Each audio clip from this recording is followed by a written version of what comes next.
everyone, welcome back to the channel. I hope you're all doing well out there. And today we're going to head back to the 90s for another 90s thriller. Before we get into it though, do me a favor. Like, comment, and subscribe. Subscribe. I greatly would appreciate that.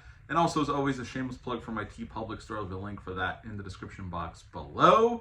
And we're actually going back to the year 1994, Pacific Heights. I do not have this on physical media. I have it actually on my Apple iTunes account. Pacific Heights came out September 28th of 1990. It's rated R. It's an hour and 42 minutes long. Had a budget of $18 million, and upon release in America, it made 29, and worldwide, it made 44. So it wasn't a huge hit compared to ones like The Hand That Rocks the Cradle, but it made a little bit of money. This was directed by John Schlesinger, and he had directed Midnight Cowboy in '69 and Marathon Man in '76. And in this film, we have a pretty good cast. We got Melanie Griffith playing Patty. Her boyfriend's played by Matthew Modine. His name's Drake. We got Michael Keaton coming off of Tim Burton's Batman as Carter Hayes. Oh, that's an alias.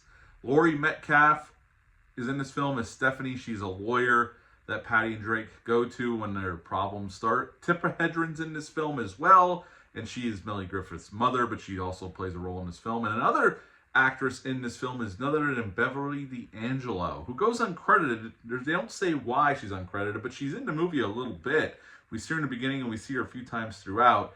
And she plays Amy, the girlfriend of Carter Hayes, although she thinks she's his girlfriend, but he's playing her as well, as we find out as the movie goes along.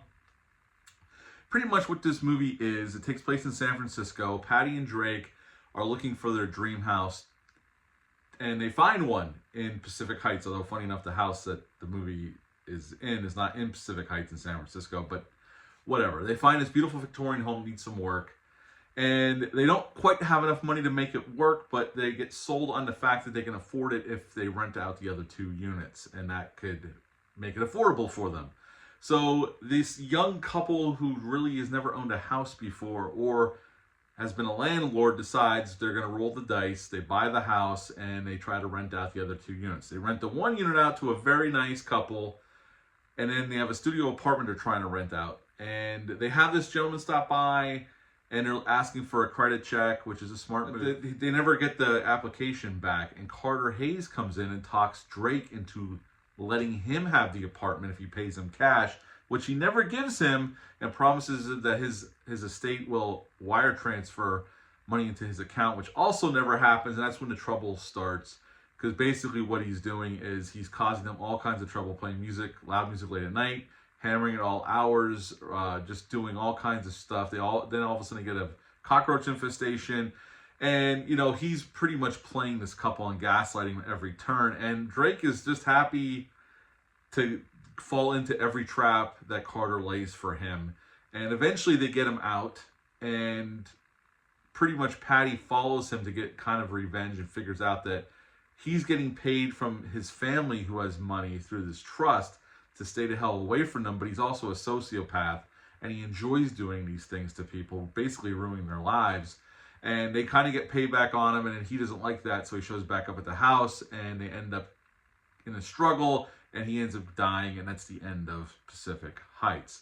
So what's it like about this thriller? Well, the cast, and especially Michael Keaton. Michael Keaton knocks this role as a sociopath out of the park. He's fantastic here. And especially coming off of Batman, where he played, and Michael Keaton through the 80s was playing good guys or in comedy roles before Batman. I mean, he did Gung Ho, Mr. Mom, Night Shift. I mean, and so Dream Team, I think, was the year before this as well, or right around the same time he was in the movie Dream Team, which I like that movie as well, as Christopher Lloyd, Peter Boyle. So this was like his first shot at playing a really scumbag. And he does a great job. I think Matthew Modine is good here. Unfortunately, they make his character, by the end of the film, his overreactions to everything. And I know you would be frustrated and pissed off and want this guy out, and you'd want blood. Your blood would be boiling at the sight of this guy, and I understand that.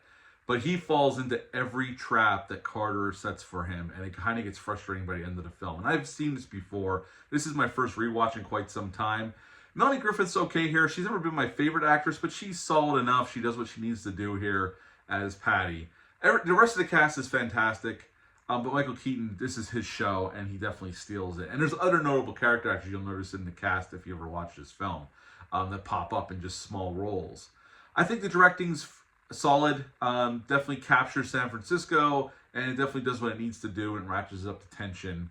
I mean, this is kind of like an eviction thriller, kind of. The sociopath is trying to get into these people's lives and get money out of them, which he's been doing for a very long time, until they turn the tables on him. Melanie Griffith's character turns the tables on him because, like I said, Matthew Modine's fine here, but his character is written so dumb. He falls into every trap Carter lays for him. So by the end of the movie, or by 3/4 through the movie before they really take the revenge on Carter, or Melanie Griffith's character takes revenge on Carter, because Drake does not. It kind of gets tiring of how many times he just falls for everything that he set up for.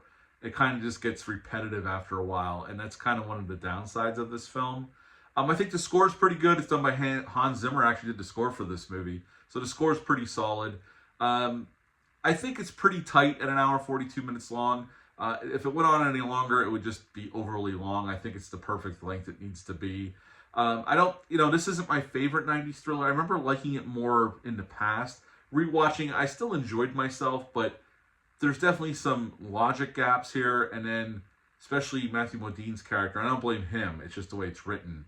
Just falls into these traps way too many times, and it kind of just gets annoying at some point. It's like, you should have smartened up by now. This guy's playing you, and he's playing you like a fiddle, and you're doing exactly what he wants you to do. So his character gets frustrating, especially by the 3/4 of the way through the movie, before Melanie Griffith starts taking her revenge on Carter and getting back at him for what he did to them. It's just like over and over and over again, he just keeps tripping right into anything that Carter wants him to do, and it just gets annoying after a while. Overall, I do like this film. It's not as good as The Hand That Rocks the Cradle or Breakdown, but it's a fun enough movie. You can have a good time with it. There's some good performances, especially Michael Keaton. His performance alone is worth the price of admission. I think it's tight enough. It doesn't overstay its welcome. I just think there's logic gaps, and then again, Matthew Modine's character, which I don't blame him for. I just think it was the script writing. The screenwriter Daniel Pine actually based this script off of real stories from actual landlords that were told to him, and he incorporated them in this film. And you can see the director, John Schlesinger, one time during this movie, he makes a cameo appearance. When Patty goes to the hotel in L.A. to follow Carter to get into his life and see what the hell's actually going on, she's leaving the hotel in a hurry because she got a bunch of stuff on Carter, and she is in the elevator waiting for the doors to close, and the guy that gets on the elevator with her is the director of this film, so he does make an appearance briefly on the elevator. Overall, this is a fine enough 90s thriller. You can have a good time with it. Again, Michael Keaton's worth the price of admission alone, and it's a solid enough one. It's just not as good as some of the other ones we've talked about so far, and at the end of the day, I would give Pacific Heights a 7.5 out of 10. 7.5 out of 10 for Pacific Heights. If you've ever seen this one, leave a comment down below. Let me know. Hit the thumbs up, hit the subscribe button, share this video. I greatly would appreciate that. That is it for this one. I'll be back soon with some more reviews, but until next time, bye.